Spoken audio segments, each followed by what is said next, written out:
Today I am resigning from a job that I love.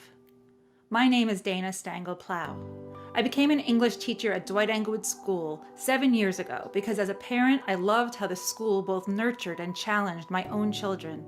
But over the past few years, the school has embraced an ideology that is damaging to our students' intellectual and emotional growth, an ideology that requires students to see themselves not as individuals, but as representatives of either an oppressor or oppressed group. This theoretical framework pervades every division of Dwight Englewood as the singular way of seeing the world. As a result, students now arrive in my classroom accepting ideology simply as fact. I've seen up close how this hinders their ability to read, write, and think. They've become obsessed with power hierarchies. I teach students who recoil from a poem because it was written by a man. I teach students who approach texts in search of the oppressor, who see iniquities in texts that have nothing to do with power. This ideology limits students' ability to observe and engage with the full fabric of human experience in our literature.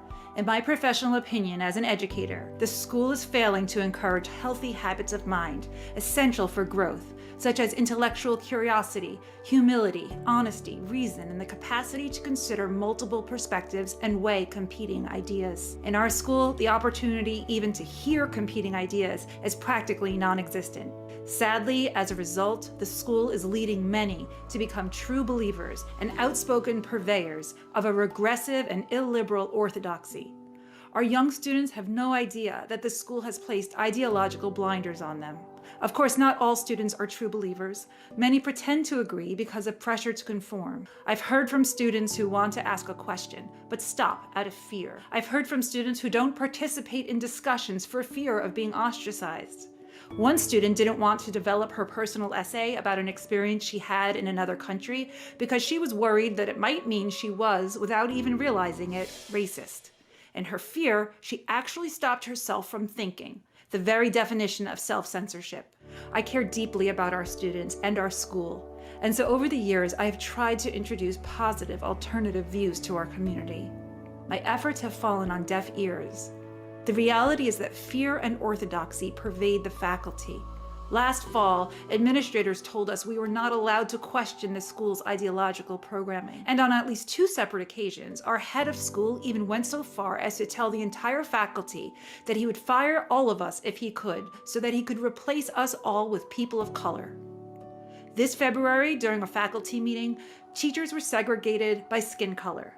White teachers were placed into a white caucus group, asked to remember that we are white and to take responsibility for our power and privilege. I reject this essentialist, racialist thinking about myself and my colleagues, and I worry for the students.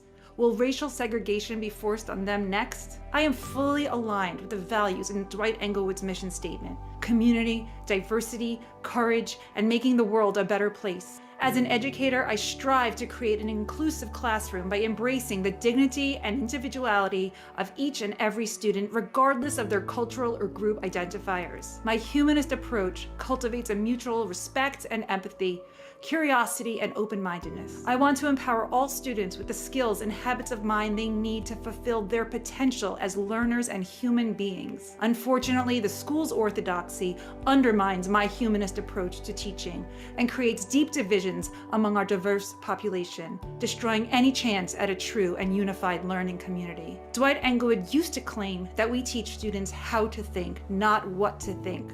But sadly, that is just no longer true.